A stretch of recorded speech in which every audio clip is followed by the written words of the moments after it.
Will there be interference? Yes. Will it affect the outcome? That's up to us.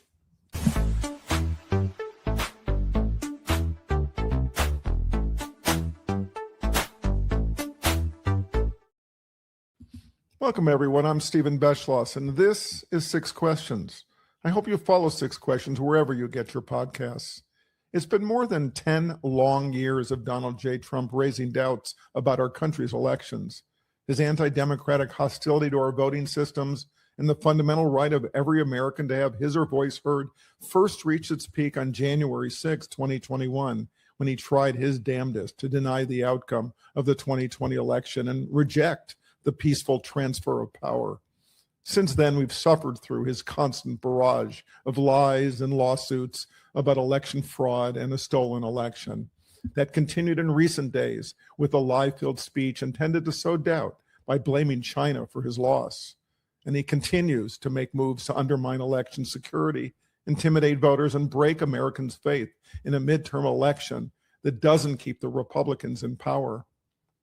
To understand what's happening, I reached out to Miles Taylor, who was a chief of staff at the Department of Homeland Security in Trump's first term.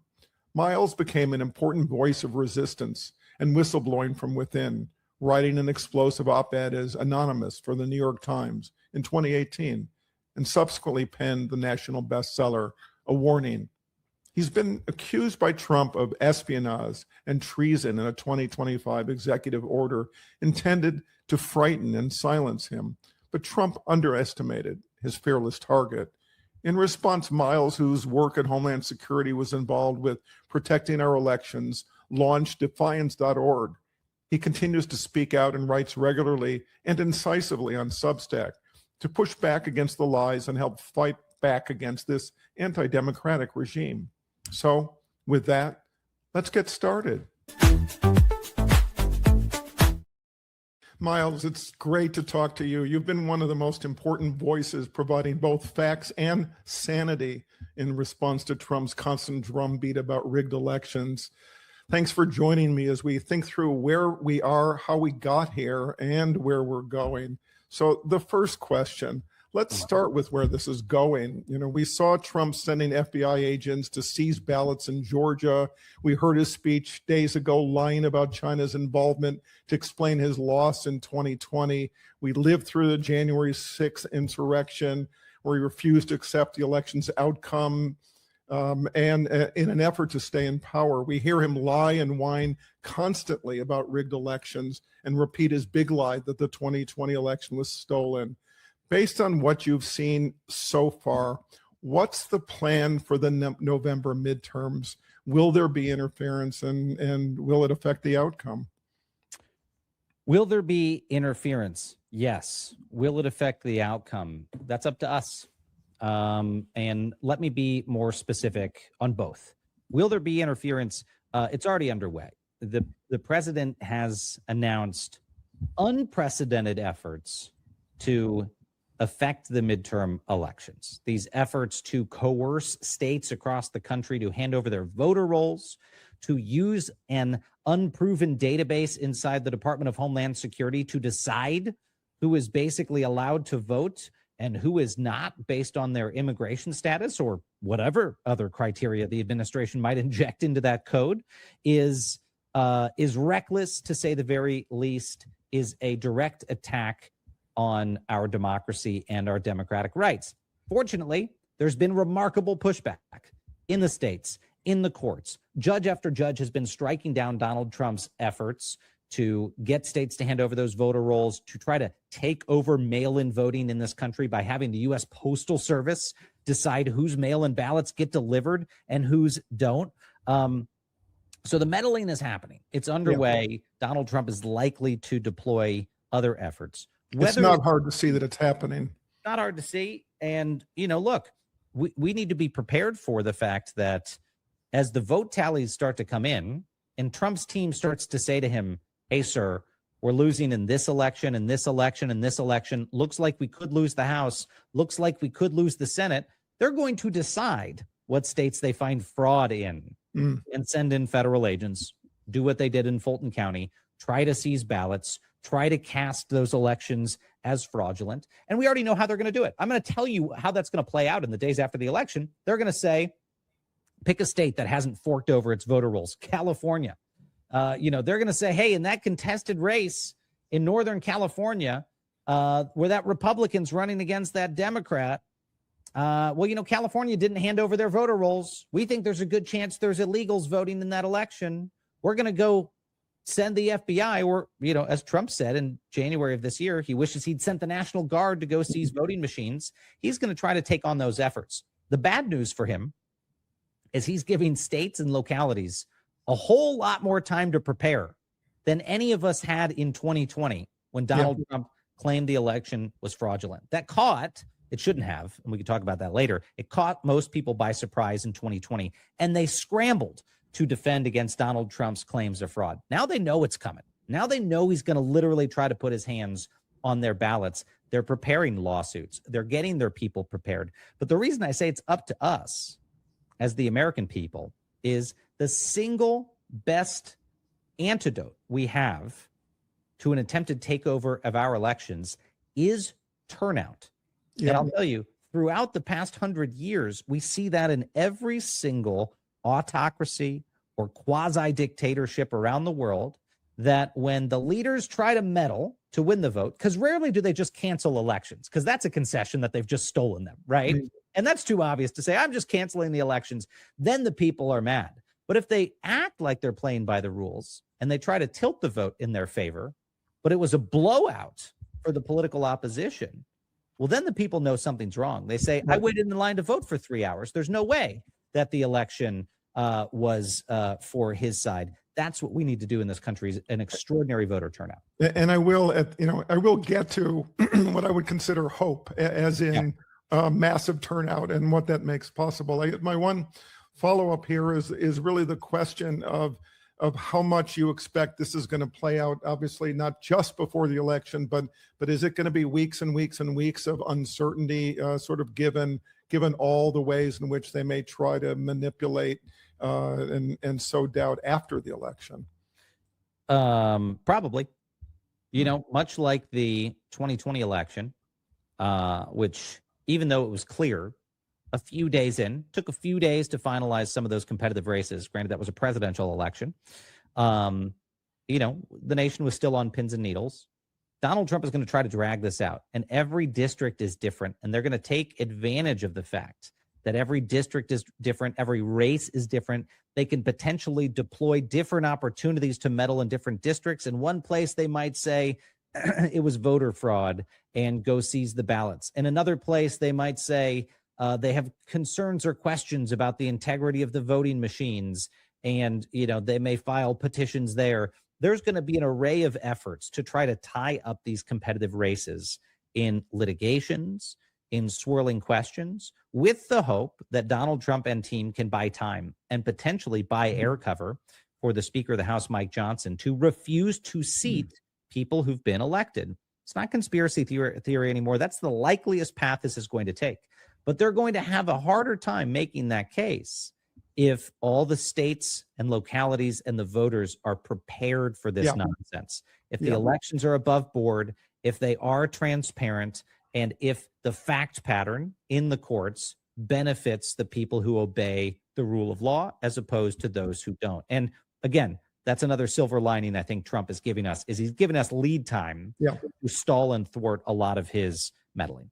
So let's go a little farther into this. What worries you the most about how he's manipulated the election systems, disbanded groups responsible for monitoring or overseeing elections, threatened to involve federal forces, and the constant effort, the ongoing effort to sow doubt and undermine trust in the election process?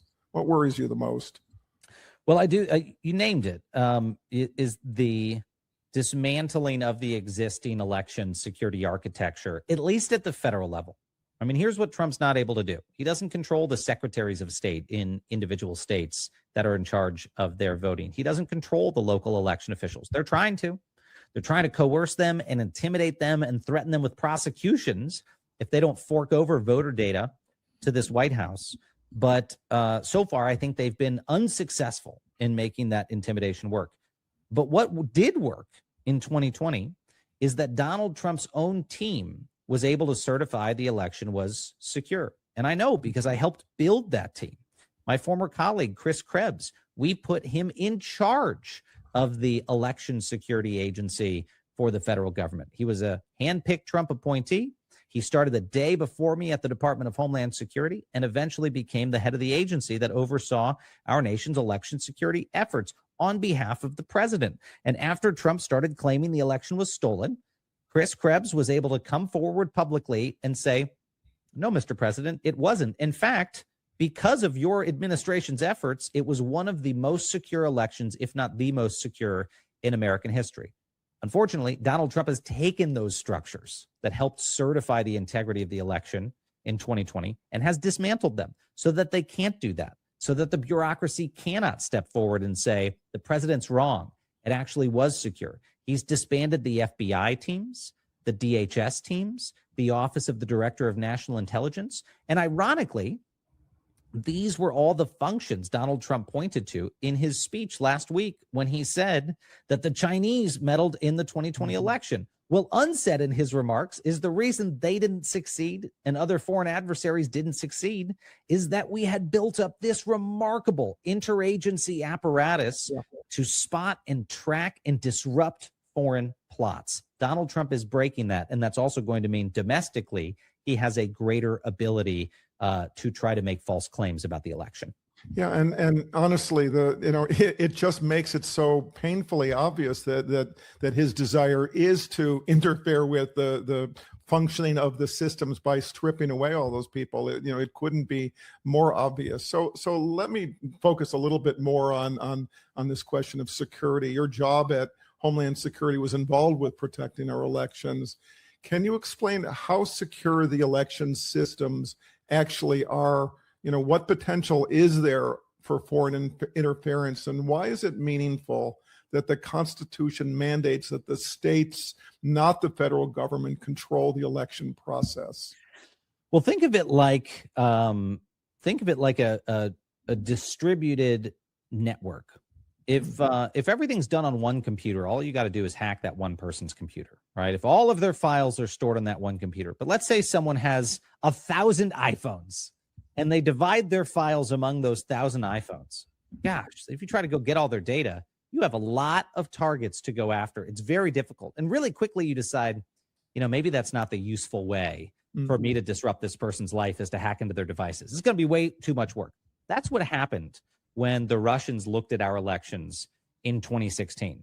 They seemed to want to meddle and hack into the machines and flip the votes. They realized very quickly, holy shit, there are thousands of different little towns across America and different voting offices. We don't have the manpower to go break into these places, even digitally, and influence the election. We could be just as effective if we claim that we did that and make people think that that's the case.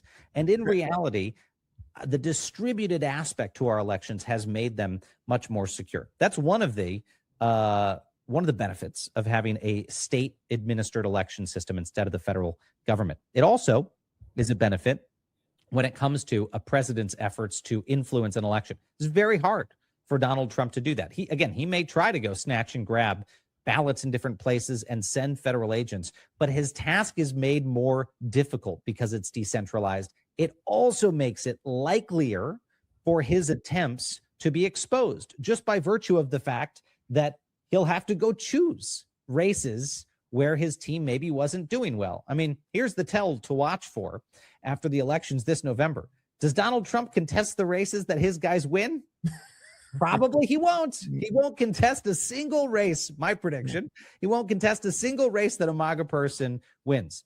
It's very simple. I win, therefore everything was fine. I lose, the system is broken. And that's going to be one of the biggest giveaways to the American people, but also the judges as these things end up in the courts, is as Donald Trump picks races where seats flip from Republican to Democrat. And lo and behold, it's probably going to be just those seats that are contested by his White House. And that's going to be a signal to us of, where there's smoke, there's fire.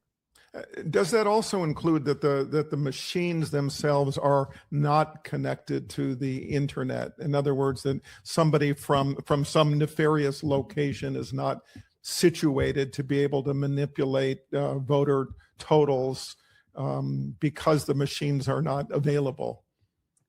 Look, what I would say to your average voter is, could something be hacked? Everything can be hacked. Everything can be hacked. Okay. Earlier this year, we saw reports that Anthropic's new AI model, Mythos, was able to hack the U.S. government's classified systems. If top secret systems can be hacked, a voting machine with enough time and effort can be hacked. But here's the thing. These machines are air-gapped, so they're disconnected from the internet.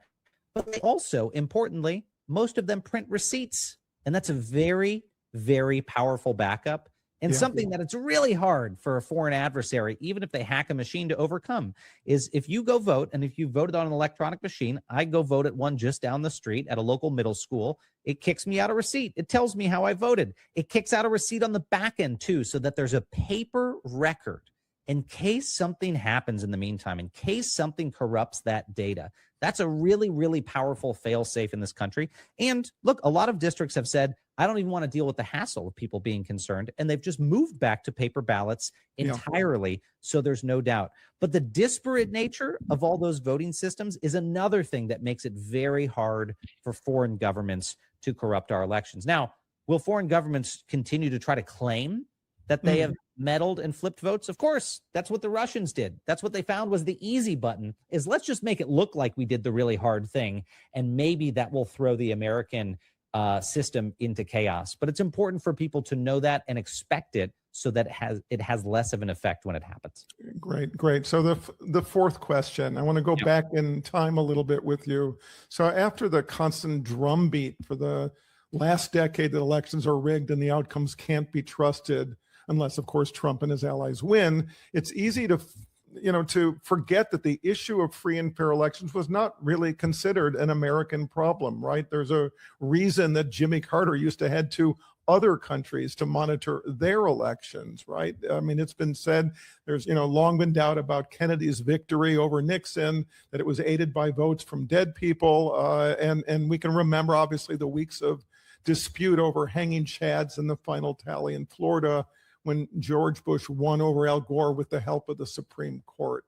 My question is this: Are Trump's attacks on our elections an aberration for somebody in that office? And will we return to something more normal once he's gone, or has it been permanently ruptured?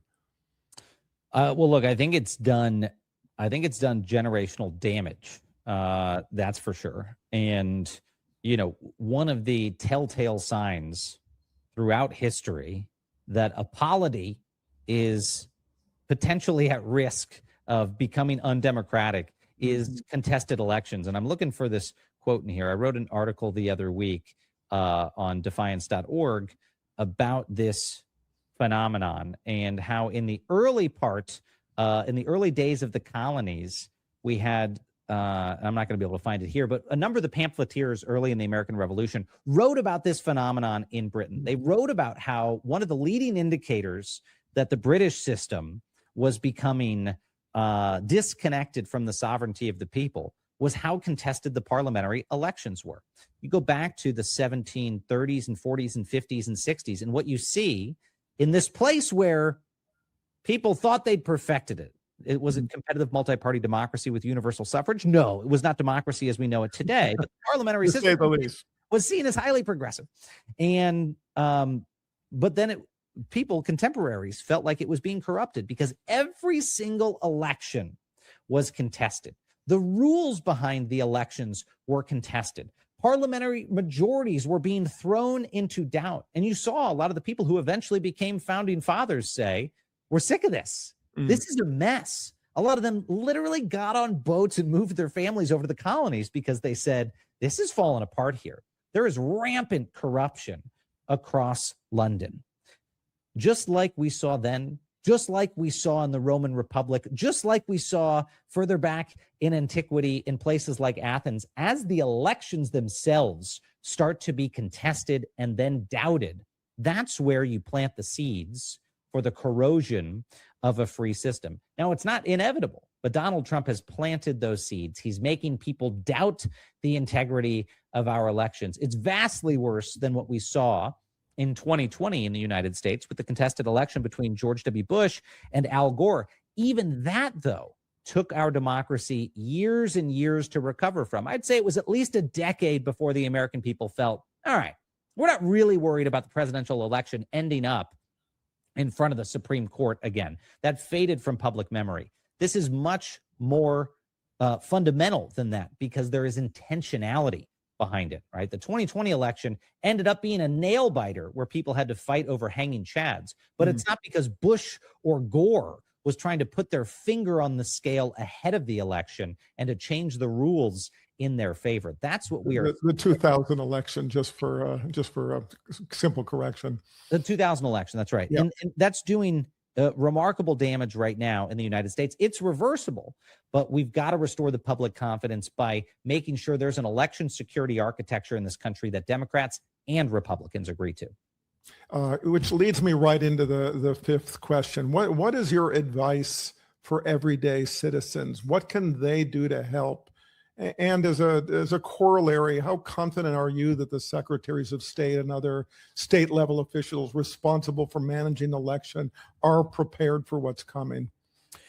Well, on both of these, we have tried over at our organization. I run a nonprofit called defiance.org. Yes. We've been trying to invest in both of the things I'm going to tell you about. One is just classic voter turnout. The phrase that we've been using is too big to rig. We think that the best inoculation in this election against claims of fraud is that if the voter turnout is so extraordinary, people know in their bones what the election results were. And again, you see this in other countries where autocrats try to take over and the political opposition says, no way. We waited in voting lines for 5 hours. We know there's no way you won this election because the energy on our side was massive compared to the energy on your side. That's one of the most powerful ways to do it.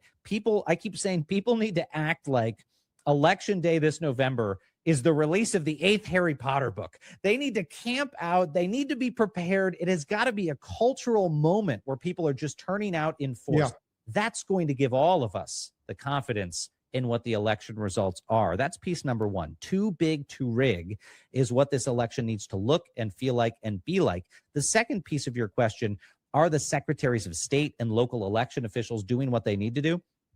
Are they getting the support they need to get? Certainly not from the federal government, but increasingly, I think they are grasping how serious the threat is from the federal government and doing extraordinary things to prepare that they would have never done previously. There are municipalities that are pre-drafting lawsuits against the federal government if they try to come get their hands on your ballots. There are state attorney generals preparing to sue the federal government for manipulation and false claims. There's a whole array of efforts that we normally wouldn't see where states and localities are becoming somewhat hostile to the federal government that they're preparing to do to keep the Trump administration from infringing on that fundamental franchise of the democratic right to vote. So that's been encouraging to see that level of preparation. And there's a whole host of amazing nonprofit groups out there and voter protection groups that have been engaged in that effort to make sure the states know what's coming. Yeah, and the states are those individuals within the states that they're talking to each other, as I understand. So if there's something really smart being done in Illinois, it's being picked up by people in other states and vice versa.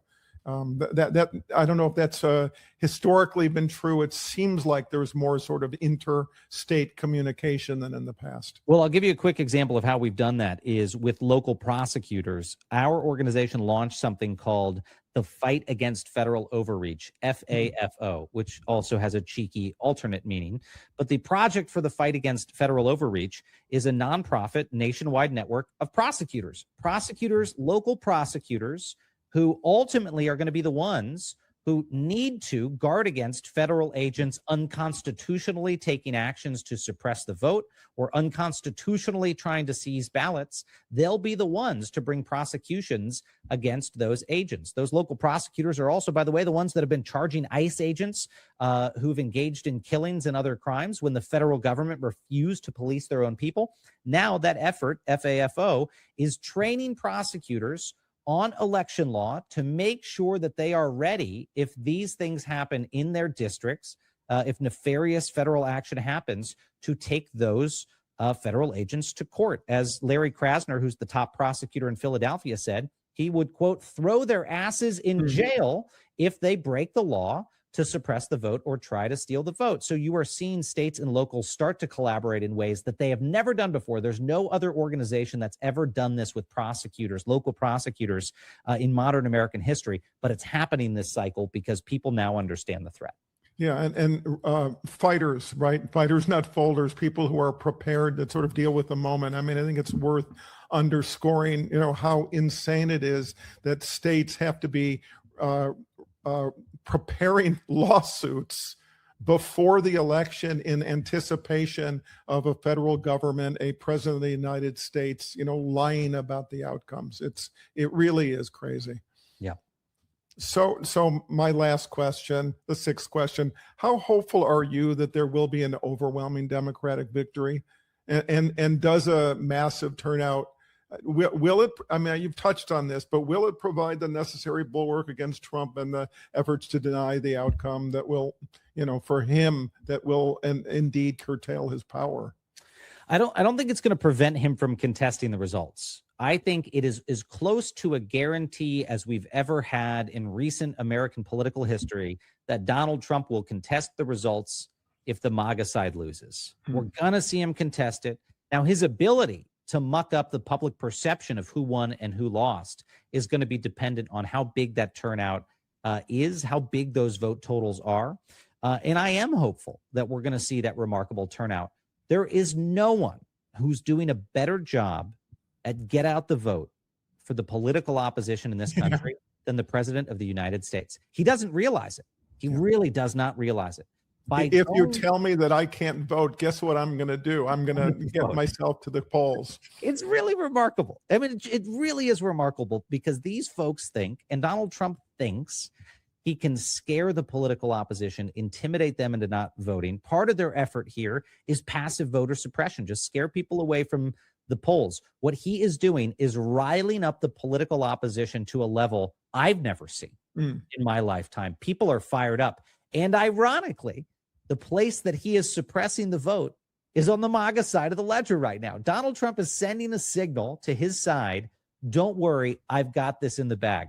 Don't worry, we're setting up the system so we can't fail. Don't take my words for it. Look at the president on July 3rd at Mount Rushmore when he said, if we pass the Save America Act, we won't lose for 100 years. And now his team is saying, we may not need the Save America Act passed. We can implement a lot of its provisions by fiat. He is saying to MAGA world, don't worry, you don't need to go vote because I'm setting up the election so that we can never lose. It is the most spectacular self-own I've ever seen a president engage in. He's suppressing his own side of the vote. He's inspiring those of us who are opposed to him to get to the polls. And I don't think it requires looking at the analytics, looking at the metrics to recognize that people are furious. The trick is to make sure that from now until November 3rd, that anger about voices being stolen, about the needs of the people being ignored,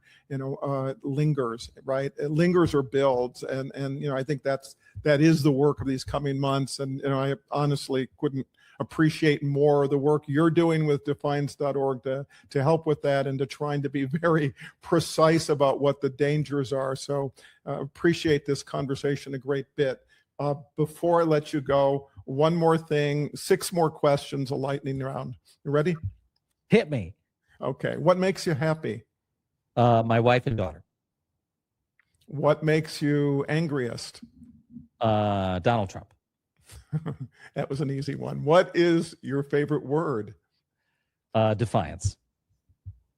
And you wear it on your hat, so there's no doubt about it. What living person do you most admire? My wife. What historical person do you most admire?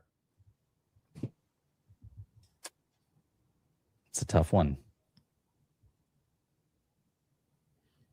Maybe Baruch Spinoza.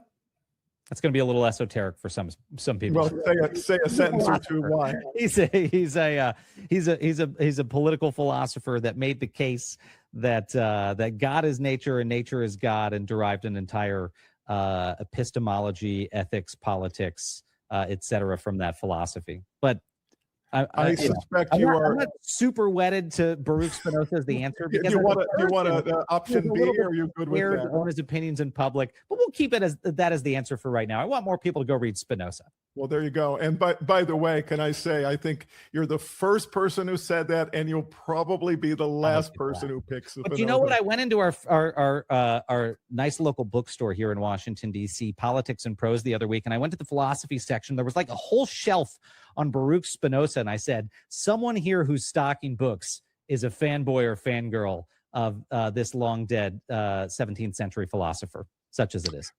The last question: what gives you hope? Look, ultimately, it's that we are the ones who are going to control what direction this all goes. There's a saying I'm fond of, that nature destroys everything it creates, but it also creates from everything it destroys. Things can get very, very bad. We could have the worst case outcome for democracy. It could end. But literally from the ashes of anything, you can rebuild. We always have a choice to reconstitute what we've built. Now, I don't think that this whole situation is going to end up in ashes. Not after the midterms, not after the 2028 election. We may have deep damage to our democracy, but the resilience, not just of our republic, but of people in general, is what gives me hope. And I know that even after really, really bad times, we're going to be able to rebuild. And I feel confident in that. And especially because of the resistance and the defiance we've seen in this country in the past year. It gives me hope that people want to fight for this thing.